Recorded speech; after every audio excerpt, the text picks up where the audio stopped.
This time of year, I always get a taste for a nice warm blueberry muffin with my cup of coffee on Saturday morning. And you know, it doesn't have to take a lot of time or a lot of ingredients to make a good blueberry muffin. And today I'll show you how. I'm going to be making some blueberry muffins with just 3 ingredients: ice cream, self-rising flour, and blueberries. So first of all, I took 1 cup of ice cream, vanilla ice cream. Now think about it, vanilla ice cream has milk and eggs and sugar and vanilla. I packed it into a cup, put it into my mixing bowl and let it soften a little bit.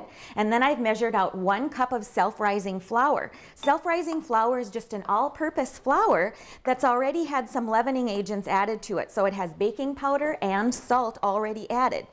So that's how we get those ingredients mixed in. And once I have it all mixed together well, I'm going to just gently stir in 1 cup of blueberries. And you can use either frozen or fresh. And if you're using frozen, make sure that they are frozen when you stir them in, because if they've thawed out, they get a little bit soft and juicy and you'll have dark blue or purple muffins.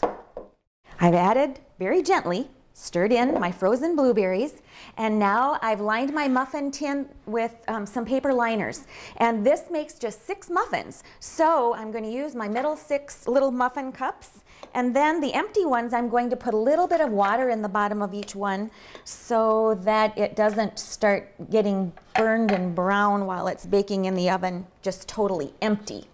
I like to sprinkle 1 full teaspoon of sugar over the top of each muffin before I put it into the oven to bake.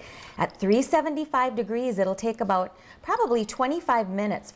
Now earlier, I made a batch that I wanted to show you using some silicone bakeware that's so popular these days, and people are always asking me about how I like the silicone bakeware, and actually I don't. It never works for me. Look at what happened to my muffins. Now I did this twice. Once I took them out, tried to take them out while they were still warm, and once when they had cooled off, and both times this is what happened. So I guess I won't be using my little silicone muffin baker again. After about 25 minutes, these blueberry muffins are just perfect, and I'm going to take them out of the tin onto my rack to cool. Now remember, you can find this recipe at our website, www.lakelandptv.org, and I hope you'll try this recipe and have some nice, warm, delicious blueberry muffins on a nice spring morning. I'm Sue Doden, and now we're cooking.